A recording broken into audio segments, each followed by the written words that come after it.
네, 시청자 안녕하십니까. 네, 오랜만에 이렇게 녹화하게 됐습니다.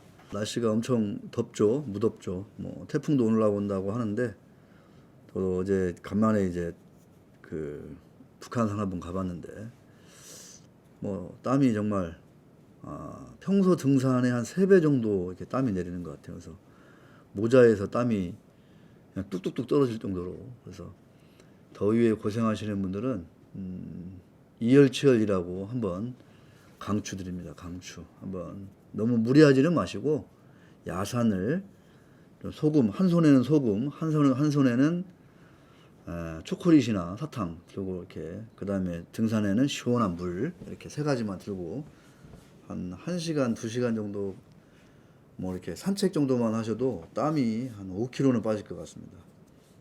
그렇게 땀 빼고 나면 더위가 뭐 그냥 덥지가 않습니다. 자, 이번 시간에는 제가 녹화를 이제 뭐 자주 할 시간이 없고, 그다음에 이제 이 주비부를 기치로 내세운 이 유튜브를 제가 이제 언제까지 할 이제 기약이 없어요. 그래서 일단 이번 시간에는 인플레 특집 마지막 회 준비해봤습니다. 뭐 지난 시간에 이어서 하는 건데요. 아마 몇 회에 걸쳐서 나누어서 아마 나갈 것 같은데, 인플레 시대 마지막 회 특집, 제가 지금 떠오르는 제목은 생존이 우선이다, 이렇게 달겠습니다. 생존이 먼저다. 지금 뭐 일단 생존하셔야 됩니다, 여러분. 투자하시는 분들도 그렇고, 직장인들도 마찬가지고, 기업하시는 분들도 마찬가지고. 생각보다 이 인플레가, 그러니까 잘 풀리면 정말 짧게 끝나면서 경기 침체도 짧게 뭐 이렇게 갈 수 있을 것 같은데, 나중에 말씀드리겠지만 잘 안 풀리면 정말 복잡하게 꼬이면 한마디로 이제 이 골로 갈 수 있는 이런 상황에 우리가 부딪힐 수 있습니다. 최근에 어디 기사에서 봤나요? 이 골로 간다는 얘기가 그 얘기더라고요. 옛날에 그 한국 전쟁 때 이렇게 산으로 끌고 가잖아요. 뭐 인민군도 끌고 가고, 그때 이제 군인들도 많이 끌고 갔거든요. 군인들은 대체로 안 끌고 가고 바로 이제 부역을 하려다 보니까 이제 산으로 끌고 갔는데, 이제 골로 갔어요. 그 산골짜기로 갔는데 안 온 거예요. 실종자들이 그만큼 많았고, 그래서 골로 간다 그러면은 실종된다 또는 사망한다, 뭐 이런 얘기하고 똑같은 말이라고 합니다. 참 끔찍한 얘기죠, 골로 간다는 얘기가. 지금 우리나라 시장이 이제 주식시장 같은 경우에 뭐 주식시장뿐이겠습니까? 유난히 참 그 힘들죠. 변동성도 심하고, 변동성이라고 하는 거 우리가 쉽게 얘기하는데, 변동성의 이 공포라는 것은 투자를 좀 오래 좀 깊이 해보신 분들은 알죠. 예측이 불가하고, 이 주식이라는 게, 주가라는 게 뭐 완전히 뭐 널뛰기 하듯이 그냥 뭐 방향 없이 급등락한다, 폭락한다, 뭐 짧게 반등한다, 이런 것들이 얼마나 무서운지를 압니다. 근데 유독 우리나라가 더 심해요, 이게. 단언컨대 제가 주장하는 바 중에 하나는, 우리 시장에 그 안전판이 없다. 안전판은 뭐다? 바로 주비보다, 이런 얘기입니다. 주비보. 주주의 비례적 이익 보호. 그러니까 상장사의 이사회가 주주를 위해서, 전체 주주를 위해서 의사결정을 제대로 하는 게 기본이다 이거죠. 기본. 그게 기본적인 시스템이고 안전장치라는 거예요. 근데 우리나라는 전 세계에서 중국보다도 더 심하게, 심지어 말하면 중국보다도 더 심하게 이런 주의보 장치가 없어요. 그러다 보니까 너무 취약한 거죠, 이 안전판이라는 게. 옛날에는 뭐 이제 저도 이제 한참 어린 기자 시절에는 뭐 우리나라 기관 투자가들이 안전망 역할을 해야 되는데 오히려 국민연금이 팔고 있어요, 막 이렇게 징징거렸거든요. 이거는 참 말도 안 되는 얘기고, 중요한 건 뭐다? 구조적으로 보면 주주의 비례적 이익 보호가 우리나라의 자본시장에 들어와 있어야 된다는 거죠. 시스템적으로, 법적으로, 제도적으로, 문화적으로. 그 바탕하에서 주주들이 똑같이 대접받으면서 장기 투자했을 경우에 뭔가 그 회사 성장의 그 과실을, 열매를 고스란히 같이 얻는 그런 식으로 가야 한다는 얘기죠. 이게 없기 때문에 어떻게 돼요? 그냥 차트 보고 단타 잘 치면 땡이고, 지금 뭐 증권사에서 온갖 수익률 대회 많이 하잖아요. 누가 1등이에요? 단타 잘 치는 사람. 대한민국은 단타 잘 치는 사람이 최고다. 지금 운용사에서 가장 잘 나간다는 CEO들도 알고 봤더니 단타를 잘 치는 사람들이었다. 이런 얘기입니다. 얼마나 슬픈 얘기예요. 근데 그 사람들한테 제가 물어요. 뭐 이제 좀 이제 바뀌어야 되는 거 아니냐, 운영 철학이. 이제 저 제도권 회사도 만들었는데. 아니요? 바꿀 생각이 없대. 왜요? 아니, 제대로 정석 투자하는 거 나도 알죠. 싼 주식을 사서 오래오래 보유하면 그만큼 저평가가 해소되고 그게 내 펀드 계좌의 수익률로 이어진다는 거를 누가 모르겠어요. 근데 우리나라는 그게 안 통한다는 거예요. 그러니까 그냥 과감히 폐기 처분하고 제도권 운용사 자문사가 되어도 여전히 단타치고 있는 거예요. 잘 나가신다는 분들이. 그러다 보니까 이런 그 손매매로 단타치고 또 몇 번 말씀드리잖아요. 이 알고리즘. 어마무시한 알고리즘 이 트레이딩이 대한민국에 지금 엄청 들어왔거든요. 여러분. 앞으로 정말 이해 못할 일들이 엄청 많을 거예요. 회사는 좋은데 이상하게 외국인이 자꾸만 팔아? 왜 그러지 이거? 뭔 문제 있나? 아무 문제 없거든요. 단지 알고리즘이 하락 트렌드니까 아니면 이런저런 데이터가 뭐 이렇게 계산되니까 파는구나, 공매도 치는구나 이렇게 되는 겁니다. 이게. 여러분들 이제 뭐 이유를 따지려고 들면 안 돼요. 알고리즘의 이유를 어떻게 분석해가지고 그걸 기사를 쓰고 애널리스트가 리포트를 쓰겠습니까? 그냥 당하는 경우가 무지 많습니다. 오를 때도 마찬가지예요. 오를 때도. 자, 이런 와중에 이게 우리나라는 이런 주비보도 없고 그러다 보니까 이런 뭐 아주 그냥 뭐 스피큘레이션이 투기라는 것들이 전 세계에서 가장 기승을 부는 거고 우리 윤석열 정부 초기 그러니까 뭐 크게 큰 기대는 안 했지만 개인적으로 그래도 좀 이제 저는 이제 청와대에서 나오면서 공간이 정신을 지배한다 이런 얘기를 이제 대통령이 하길래 상당히 좀 감흥이 있었거든요. 그런 얘기에 대해서는. 그래 저 얘기는 상당히 좀 의미가 있는 얘기다. 당연하죠. 공간이 의식을 지배하기 마련이거든요. 누구나. 그러니까 부정할 수가 없어요. 그런데 초인플레 시대에 대책을 내놓는 거 보면 모르겠습니다. 투트랙으로 가겠다 이런 것 같기도 해요.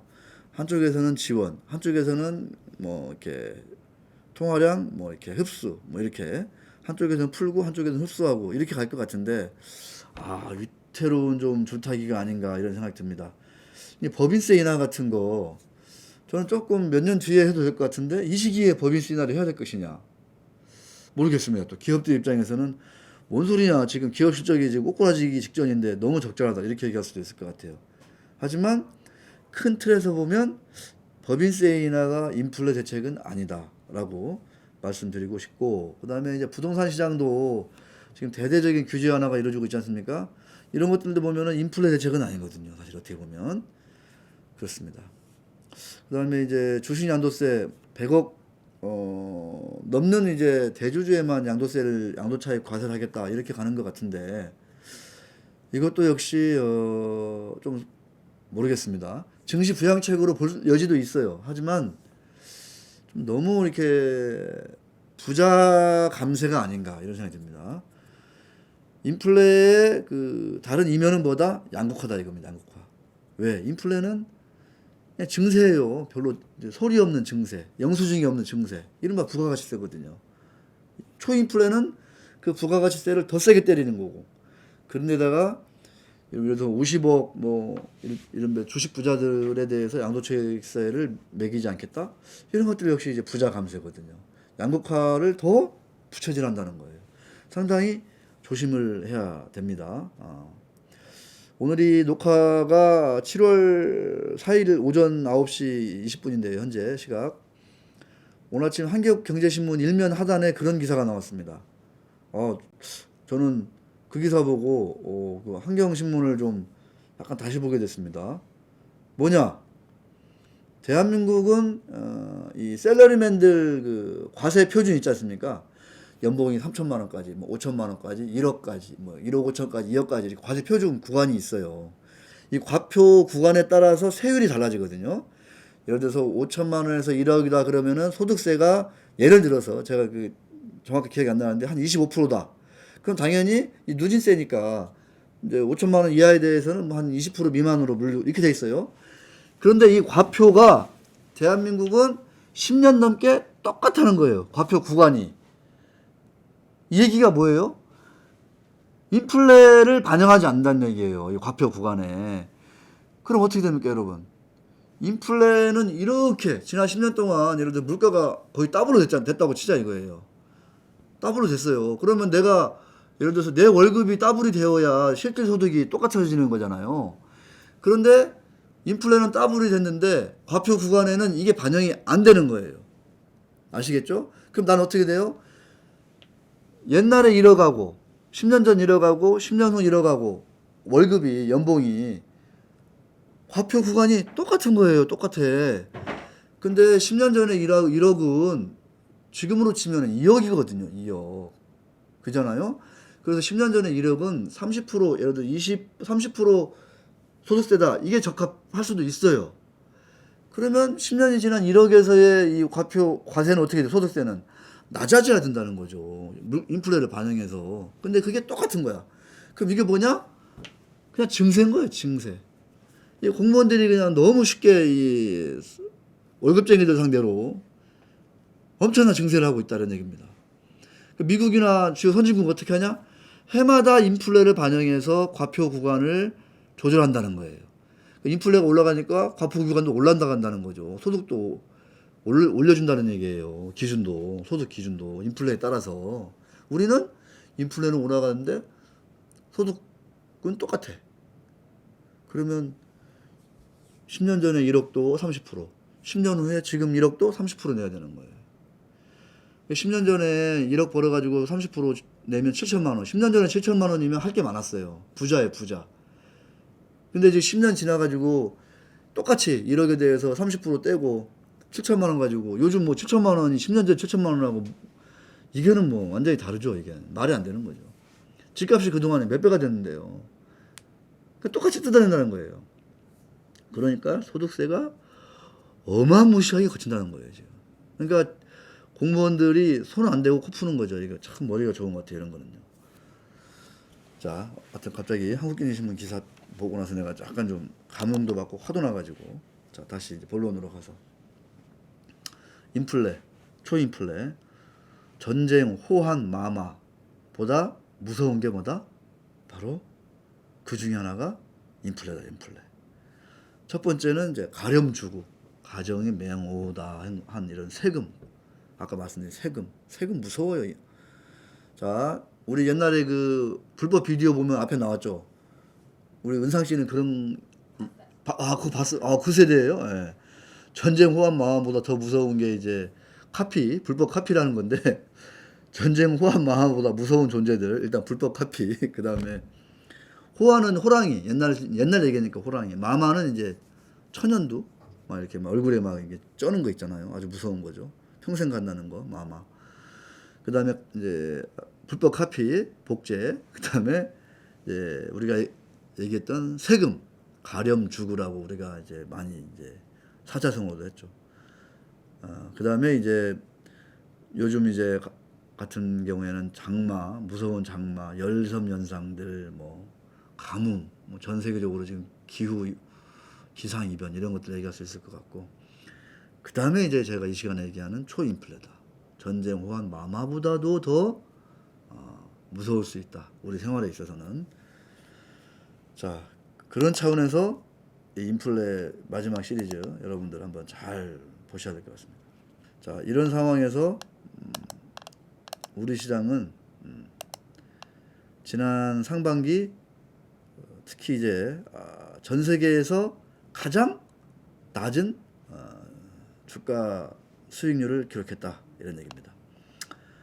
쭉 보니까 올 초부터 22일까지 쭉 보니까 코스피는 뭐 한 마이너스 21% 빠지고 코스닥은 27% 빠졌는데 나스닥이 한 29%, 러시아가 한 38%, 독일 16%, 이탈리아 19%, S&P 21%. 미국 시장이 지금 가장 많이 빠졌어요. 전 세계적으로 보면. 그런데 유독 한국 시장이 끼어 있더라 이런 얘기입니다. 인플레 영향인 것이냐, 한국만의 고질병이 있다 이렇게 볼 수 있을 것 같습니다. 미국은요, 제가 늘 말씀드리잖아요. 미국은 조정이 어떻게 보면은 불가피한 거예요. 예언돼 있는 거예요. 왜? 한 11년, 12년 올랐잖아요. 그러면 1년 쉬는 거는 당연한 겁니다. 물론 너무 많이 올랐기 때문에 1년 동안에, 2년 동안에 쉬는 폭도 클 거예요. 그래서 고통이 있죠, 당연히. 이런 거는 역사적으로 반복된 거예요. 근데 한국은 왜 이러냐 이거죠. 한국은 꼭 낀단 말이죠. 그런 때 오를 때는 안 끼고. 자, 최근 1개월 하락은 코스닥 15%, 코스피 11%, 세계적으로 1등, 2등 했다는 거예요. 6월달 한 달 수익률은 코스닥 1등 마이너스 수익률이요. 코스닥 1등, 코스피 2등 이런 얘기입니다. 자, 초인플레 시대, 우리 한 350만 우리 유권자 개미들 계좌를 보호하려면 초인플레 시대에 대한 대비책도 중요하지만 시장의 안전판이라고 볼 수 있는 주주의 비례적 이익 보호를 향한 상법 개정이 더욱이 필요하다. 이렇게 서론 마무리 짓도록 하겠습니다.